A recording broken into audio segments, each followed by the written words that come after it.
Dzina la Atate ndi la Mwana ndi la Mzimu Woyera. Amen. Mulungu wanga bwerani mudzandithandize. Ulemu ukhale kwa Atate ndi kwa Mwana ndi kwa Mzimu Woyera, monga panali poyamba, tsopano ndi masiku onse ndi pa nthawi zosatha. Amen.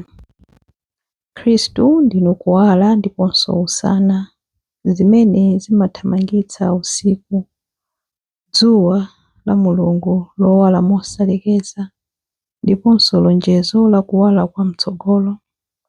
Tsopano pamene mithunzi ya madzulo yayamba, chonde tipatseni Ambuye, tipemphera usiku wabata, tipumule mwa Inu mpaka m'bandakucha wa tsiku lotsatira. Tikumbukireni ife amatupi akufawa, modzichepetsa tikupempha Ambuye, ndipo kupezeka kwanu mu mizinda yathu tsopano kuthe kukhala mphatso yathu yayikulu.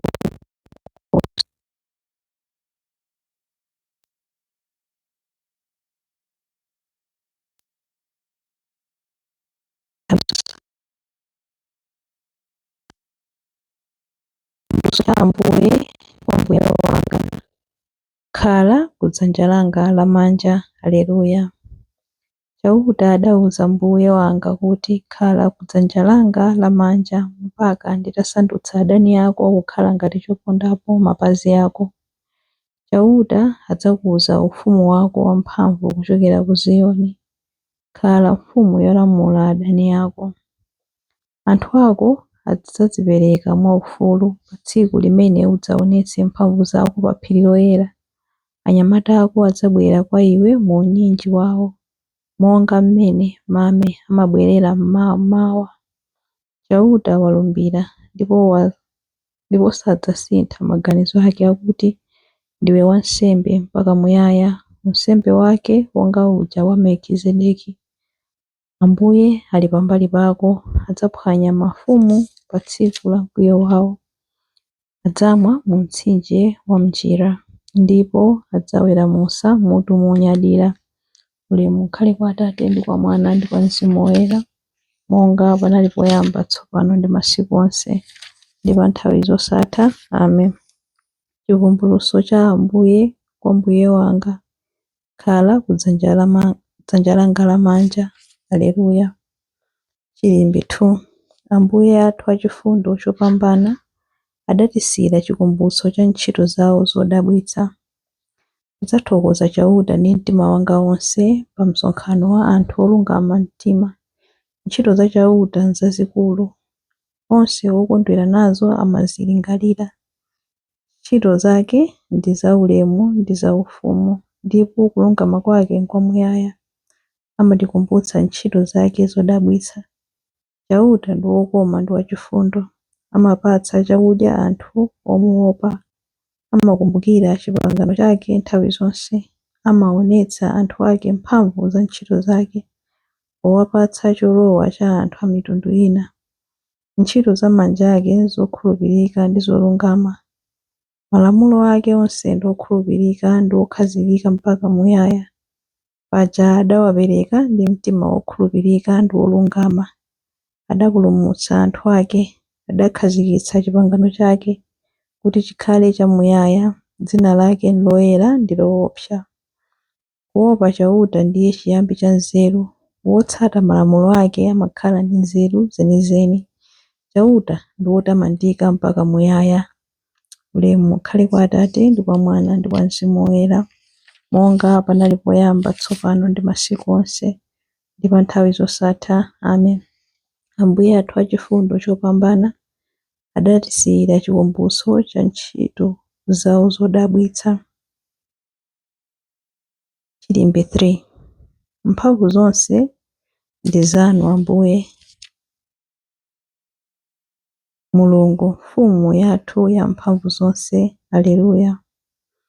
Haleluya. Chipulumutso, ulemerero ndi mphamvu ndi zake za Mulungu wathu. Haleluya.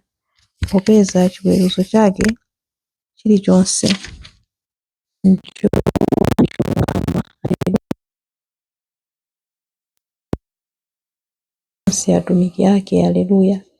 Inu nonse omuopa ang'onoang'ono ndi akuluakulu omwe. Aleluya, aleluya, aleluya.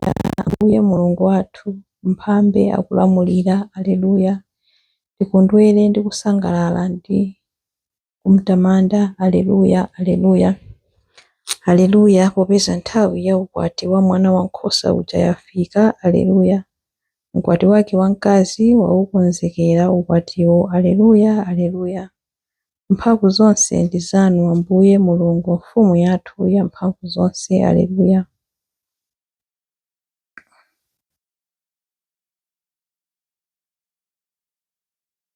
Mawu a Mulungu. Mawu akuchokera m'buku la 1 Petro 1 verse 3 mpaka na 5. Tiyamike Mulungu Atate a Ambuye athu Yesu Khristu. Iye mwachifundo chake chachikulu adatibadwitsanso pakuukitsa Yesu Khristu kwa akufa. Motero timakhulupirira molimba mtima kuti tidzalandira ngati cholowa zokoma zosawonongeka, zosayipitsidwa ndi zosafotsa, zimene Mulungu akukusungirani kumwamba. Ndi mphamvu zake Mulungu akukusungani inunso okhulupirira kuti mudzalandire chipulumutso chimene Iye ali wokonzeka kuchionetsa pa nthawi yotsiriza. Mawu a Ambuye. Tithokoze Mulungu. Chiyankho. Chilengedwe chonse chikulalika ukulu wa ulemerero wanu. Chilengedwe chonse chikulalika ukulu wa ulemerero wanu. Mibado ya pa nthawi zosatha ikutamanda ukulu wa ulemerero wanu. Ulemu ukhale kwa Atate ndi kwa Mwana ndi kwa Mzimu Woyera. Chilengedwe chonse chikulalika ukulu wa ulemerero wanu. Chilimbi cha nyimbo ya Amayi Mariya. Mtima wanga ukutamanda Ambuye, ndipo mzimu wanga ukukondwera mwa Mulungu mpulumutsi wanga, popeza kuti wayang'ana kutsika kwa mtumiki wake. Ndithu kuyambira tsopano anthu a mibado yonse adzanditcha wodala. Iye amene ali wamphamvu wandichitira zazikulu, ndipo dzina lake loyera. Amawachitira chifundo anthu a mibado ndi mibado amene amamulemekeza. Wachita zamphamvu ndi dzanja lake, wabalalitsa anthu a mtima wonyada. Mafumu amphamvu wawatsitsa pa mipando yawo yachifumu. Anthu wamba nkuwakweza. Anthu anjala wawakhutitsa ndi zabwino. Anthu olemera nkuwabweza osawapatsa kanthu. Wadzathandiza anthu ake a Israeli pokumbukira chifundo chake. Izi ndi zomwe adalonjeza kuti adzawachitira makolo athu akale aja, Abrahamu ndi zidzukulu zake mpaka muyaya. Ulemu ukhale kwa Atate ndi kwa Mwana ndi kwa Mzimu Woyera, monga panali poyamba, tsopano ndi masiku onse, ndi pa nthawi zosatha. Amen. Mapemphero.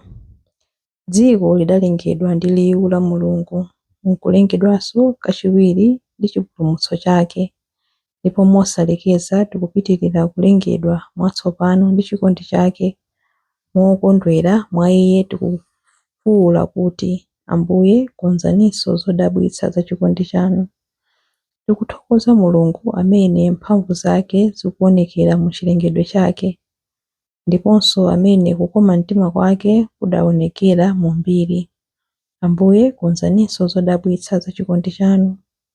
Kudzera mwa Mwana wanu wobweretsa chiyanjano, wogonjetsa mtanda. Tipulumutseni ku mantha wopanda pake ndi kusowa chiyembekezo. Ambuye konzaninso zodabwitsa za chikondi chanu. Onse amene amakonda ndi kutsatira chilungamo athe kugwirira limodzi ntchito yomanga dziko la mtendere weniweni mopanda chinyengo.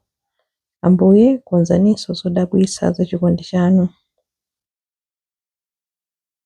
Khalani ndi oponderezedwa, wombolani ogwidwa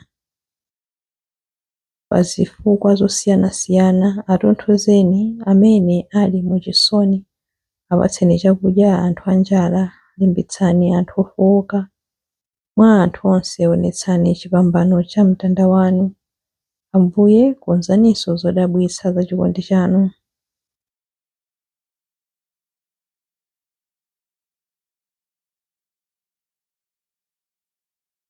Pambuyo pa imfa ya mwana wanu ndi kuyikidwa kwake m'manda, inu mudamuukitsa mu ulemerero. Lolani onse amene adamwalira ali okhulupirira kuti athe kukhala limodzi naye.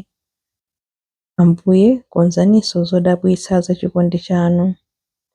Ambuye, konzaninso zodabwitsa za chikondi chanu pamene tikupemphera kuti: Atate athu muli kumwamba, dzina lanu liyeretsedwe, ufumu wanu udze, kufuna kwanu kuchitidwe, monga kumwamba choncho pansi pano.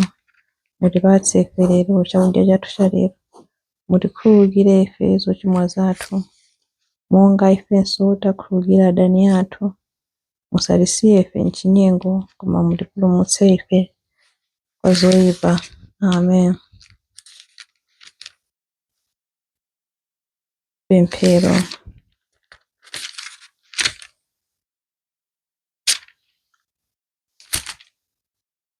Ambuye, khazikitsani mtendere weniweni pakati pathu, ndipo ndi chithandizo cha mapemphero a Virgo Maria wodala, mwamtendere tikafike ku ufumu wanu. Tikupempha izi kudzera mwa Ambuye athu Yesu Khristu, mwana wanu, amene ali ndi moyo ndi ufumu limodzi nanu ndi Mzimu Woyera, Mulungu tsopano ndi pa nthawi zosatha. Amen. Ambuye atidalitse, atiteteze ife ku zoyipa zonse ndi kutifikitsa ku moyo wosatha. Amen. Dzina la Atate ndi la Mwana ndi la Mzimu Woyera. Amen.